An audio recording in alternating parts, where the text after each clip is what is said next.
In this video, we are going to be looking at graph of total cost of production. Total cost is the summation of fixed and variable cost. This simply means for us to understand what total cost is, we need to get the fact about the fixed cost and the variable cost. So let's quickly look at what is fixed cost. Fixed cost consists of all inputs whose expenses do not change with the level of output. Uh, what is it talking about here? When we're talking about fixed cost, we are looking at the expenses incurred on fixed assets. It's as simple as that. Expenses incurred on fixed assets. Then we ask ourselves, what are fixed assets? Fixed assets are assets that do not change with the level of output. That is, when the production level is increasing, that is, when company is increasing the unit of output is producing, the costs on these uh, assets do not change. It remains the way it is. It does not change at all. It does not change. What are the example of these fixed assets we are talking about? We are talking about land, we are talking about machinery, we are talking about workers that their salaries do not change even when the number of output they produce increases. You know, we have some workers that when the number of output they produce increases, definitely they will get more wages. But there are some workers that even when their work or their task is increased, they don't get increase, they don't get increments in their wages or salary. So such workers will be categorized as the fixed input, and every expenses on fixed input or fixed asset is otherwise known as fixed cost. If you look at this table here, this diagram rather, this graph here, you see, let's assume this man is producing sachets of pure water. Definitely he needs to get land, he needs to get building, he needs to get machinery like a extruder machine to produce the pure the sachet water.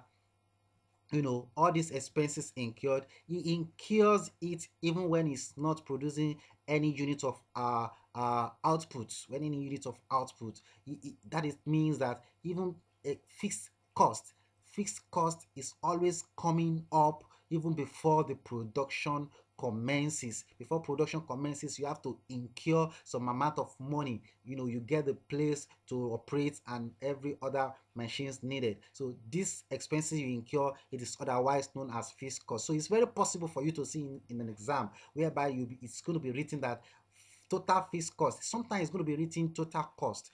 Total cost is $5 or $500, and quantity is zero. You should know that that particular total cost is automatically fixed cost. Now when the production now started, then this man can produce 100 units. Now 100 units, you will see that this fixed cost, the amount he has incurred on land, on machinery, extruder, it does not change. Why? Because it does not buy more of this inputs, it does not buy more of this asset, so the cost of them still remains the same. Even when he increases the production level from 100 units to 180 units, you know, it does not purchase any of these inputs again. That is why the $4,000 remains the same, and that is the reason you see the curve when you join the point of intersection here, the point of intersection here, when you join it together, it's going to give you this curve, and this curve is you can see is horizontal to quantity,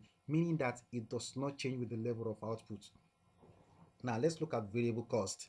The total variable cost consists of inputs that change with the level of output. So these are variable cost. This changes as producer increases the level of output. So it means that when this man wants to start the production, you know what he does is he incurs $500 to acquire materials needed like nylon, like water and other materials needed. These materials, this input changes, you know, as the production level increases, unlike this fixed input here.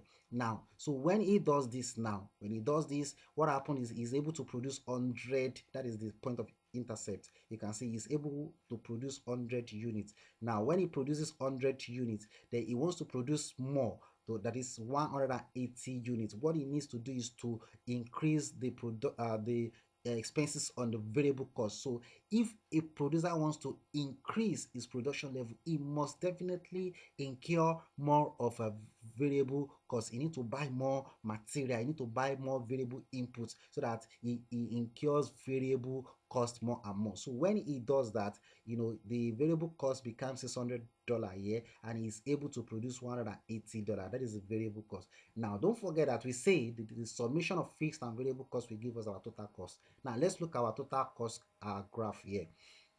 This total curve graph is derived by the version of these two. What do we do here? You can see the fixed cost comes first, because that is the first expenses an entrepreneur will incur. So that is what we are having here. Even when he's producing nothing here, he incurs $400. Now what he needs to do to produce now is to buy variable inputs. So when he buys variable inputs of 500, he incurs $500 on variable inputs. Now we add it to this 4,000, so that the total cost at this level can be 4,500. $4,500. Now he's able to produce 100 units of output. Now when he wants to increase the output level to 180, what he does is the variable cost becomes $600, and that is what we have also added to this 4,500, giving us $5,100. So it means that for the entrepreneur to produce 180 units, the total cost is now $5,100. How do we get this $5,100? Based on what you have explained, you can see that the $4,000 of the fixed cost that does not change, and the $1,100 that we have here, the $500 we first spent and the $600 we later spent, making 1,100 plus this fixed cost, which is 4,000, making $5,100. That is why we have the $5,100 as our total cost, why we are producing 180 units of output. That is our total cost. Summarily, total cost is the summation of fixed and variable costs. All the expenses incurred on the fixed cost plus all the expenses incurred on the variable cost will give us our total cost. In our next video, please subscribe so that you can see more of our video. In our next video, we are going to be showing mathematical aspect of total cost. Thank you.